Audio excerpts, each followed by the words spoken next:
శ్రీమాత్రే నమ. జై గురు దత్తాత్రేయ నమ. ఈ వీడియోలో మనం ధనుస్సు రాశి వారికి ఫిబ్రవరి 9 నుంచి 15 మధ్యలో జరగబోయే వార ఫలాలు తెలుసుకుందాం. ధనుస్సు రాశి వారికి ఈ వార ప్రారంభంలో ధనస్థానం అందే ఏర్పడినటువంటి బుధాదిత్య యోగం, అలాగే భాగ్య రాజ్యాధిపతి యోగం ఈ రాశి వారికి నేమ్ అండ్ ఫేమ్తో పాటు ఆర్థిక పరమైనటువంటి లాభాన్ని కూడా ఇవ్వడం జరుగుతూ ఉంటుంది. మీ యొక్క మాటకి గౌరవం విలువ పెరుగుతుంది. కుటుంబంలో ఒకరికి హోదా పెరగడం వల్ల మీ కుటుంబం యొక్క గౌరవ ప్రతిష్టలు కూడా పెరిగే అవకాశం ఉన్నది.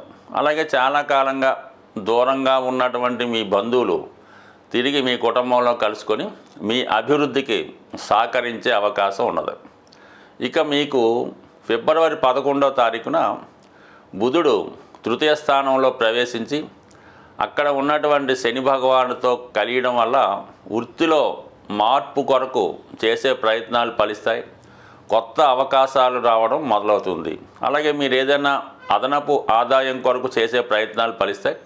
అలాగే మీరు ఏదైనా కొత్త వ్యాపారం ప్రారంభించడం కానీ, కొత్తగా ఆఫీస్ ఓపెన్ చేయడం కానీ, మీ యొక్క ఆదాయ వనరులు పెరుగుతాయి, మీ యొక్క సర్కిల్ పెరుగుతుంది. ఇంచుమించుగా మీకు 12వ తారీఖు రాత్రి సుమారు 9:30 మరి భాగ్యాధిపతి కూడా తృతీయ స్థానంలోకి వచ్చి అక్కడ శని భగవానుడితో కలియడం వల్ల చాలా వరకు విదేశ ప్రయత్నాలు ఫలిస్తాయి. దూర ప్రాంతంలో ఉన్నటువంటి పుణ్యక్షేత్రాలు దర్శించే ప్రయత్నం జరుగుతూ ఉంటుంది.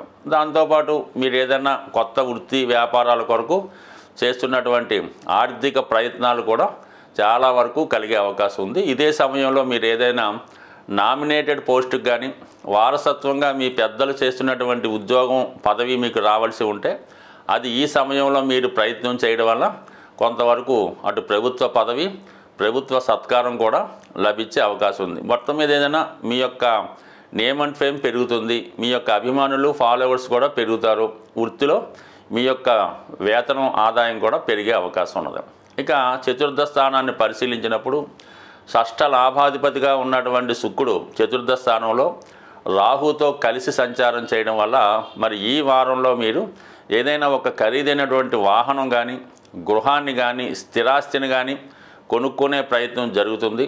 చాలా వరకు మీరు బయట ప్రాంతాలకు వెళ్ళినప్పుడు ఒక ఖరీదైనటువంటి హోటల్స్లోనో పెద్ద పెద్ద నివాస గృహాల్లో నివసించడం జరుగుతుంది. అంటే ఒక విధంగా కంఫర్ట్స్ పెరుగుతాయి, కొత్త వ్యవహారాలు మొదలవుతాయి, కొత్త పరిచయాలు కలుగుతాయి. చాలా వరకు జీవితాన్ని, శరీరాన్ని ఆనందంగా, సౌఖ్యంగా ఉండే విధంగా ఈ శుక్రరాహువుల కలయిక మీకు చాలా వరకు చాలా ఆనందాన్ని, సంతృప్తిని ఇవ్వడం జరుగుతూ ఉంటుంది. కొత్త కొత్త పరిచయాలు ఏర్పడడం జరుగుతుంది ముఖ్యంగా. అలాగే గృహంలోకి ఖరీదైనటువంటి ఫర్నిచరు, విలువైనటువంటి ఎలక్ట్రానిక్ వస్తువులు సమకూర్చుకునే అవకాశం ఉంది. అది కొంతవరకు రుణం చేసి అనుకుందాం, మొత్తం మీద ఏర్పడతాయి. ఇక ముఖ్యంగా మీకు మరి సప్తమ స్థానంలో కుజగ్రహ సంచారం వక్రగమనంలో ఉండడం వల్ల వివాహ ప్రయత్నాలు చాలా వరకు వాయిదా పడే అవకాశం ఉంది. ప్రేమ వ్యవహారంలో ఉన్న వాళ్ళకి కూడా పెళ్లి విషయంలో చాలా తర్జన భర్జనలు జరిగి కొంతకాలం పాటు వాయిదా పడే అవకాశం ఉన్నది. సో అయితే వృత్తిపరంగా మాత్రం కఠినమైనటువంటి నిర్ణయాలు తీసుకుంటారు. అలాగే చాలా వరకు మీకు స్థిరాస్తుల ద్వారా, అన్నదమ్ముల ద్వారా రావాల్సినటువంటి ఆదాయం ఈ సమయంలో మీకు రావడం జరుగుతూ ఉంటుంది. వృత్తిరీత్యా మీకు మీ సహాయకులుగా ఉన్నవాళ్ళు గతంలో కన్నా ఎక్కువగా మీకు సహకారం, సపోర్టు చేయడం వల్ల మీరు కూడా పనిలో వేగం పెంచి కొత్త ప్రయత్నాలు చాలా వరకు విజయవంతం అయ్యే అవకాశం ఉంది. ముఖ్యంగా ఏంటంటే 6వ స్థానంలో మొన్నటి వరకు వక్రగమనంలో ఉన్నటువంటి గురువు రుజు మార్గంలోకి రావడం వల్ల చాలా వరకు వృత్తిలో విజయం పెరుగుతుంది, గొప్పవారి సహకారం పెరుగుతుంది, పెద్దవారికి సహకరిస్తారు. ముఖ్యంగా దైవ సేవ అంటే దేవుని మీద ఎక్కువ విశ్వాసం పెరుగుతుంది. ఎక్కువ ఏదైనా పెద్దవారికి సేవ చేయడంలో కానీ, ఏదైనా ఒక దేవాలయంలో దేవుడికి సేవ చేసే ప్రయత్నం జరిగే అవకాశం ఉంది. చాలామందికి ఏంటంటే కొద్దిగా వాళ్ళ ఏజ్ని బట్టి ఆరోగ్య విషయంలో కూడా కొంత జాగ్రత్త తీసుకోవాల్సి ఉంటుంది. బట్ ఏదైనా వృత్తిపరంగా ఎక్కువ ప్రయాణాలు చేస్తారు. ప్రయాణం చేసిన ప్రతి చోట ఏదో ఒక ఇష్టదైవాన్ని కలుసుకోవడం జరుగుతూ ఉంటుంది. ప్రయాణంలో పరిచయమైనటువంటి వ్యక్తుల ద్వారా కొన్ని గొప్ప విషయాలు, కొత్త విషయాలు తెలుసుకునే ప్రయత్నం చేస్తారు. బట్ ఏదైనా మరి ధనుస్సు రాశి వారికి చాలా వరకు ఈ వారంలో ఎక్కువ శుభాలు జరిగే అవకాశం ఉంది.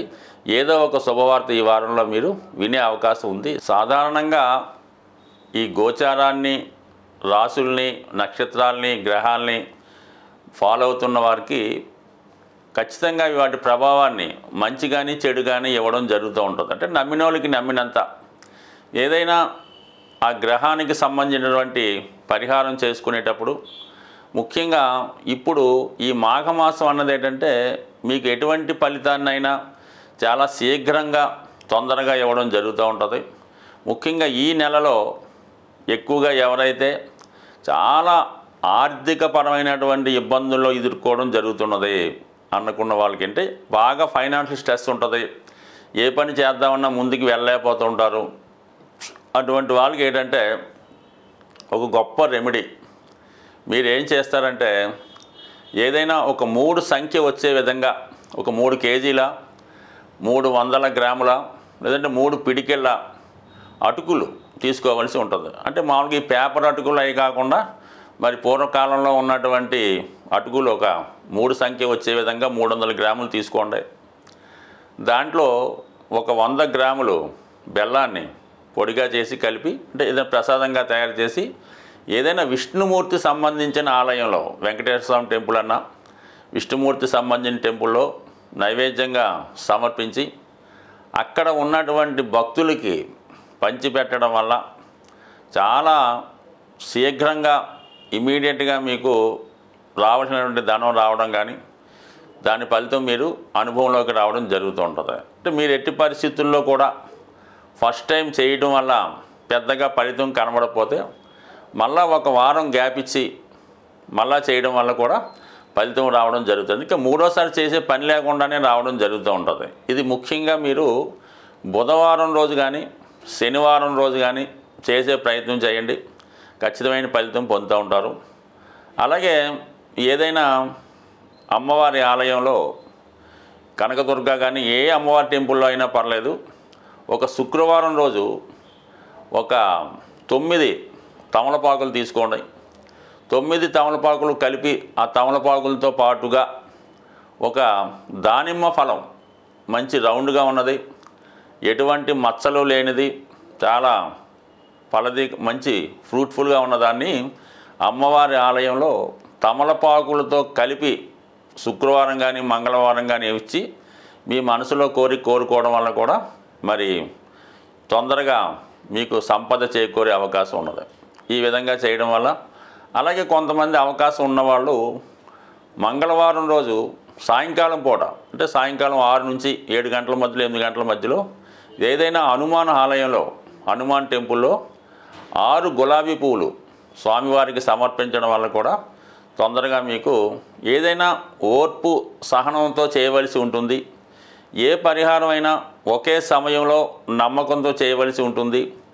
ఈ పరిహారానికి ఉపయోగించే వస్తువులు కూడా చాలా నీట్గా శుభ్రంగా ఉండాలన్నమాట. ఇప్పుడు తమలపాకులు తీసుకుందాం అనుకుందాం, అవి ఏమాత్రం చిరిగిపోకుండా పుచ్చిపోకుండా జాగ్రత్తగా ఉండవలసి ఉంటుంది. నమ్మకంతో చేయడం వల్ల ఇప్పుడు చెప్పినటువంటి రెమెడీలన్నీ కూడా నాకు నేను చెప్పినవి కాకుండా చాలా కాలంగా పెద్దవాళ్ళు చెప్పినవి స్వయంగా చాలామంది పాటించి దానివల్ల ఫలితం పొందినవి కూడా ఉన్నాయి. కాబట్టి చిన్న రెమెడీ ఒకసారి ఆచరించి చూడండి. కష్టాల నుంచి ఇబ్బందుల నుంచి బయటపడే ప్రయత్నం చేయండి. స్వస్తి.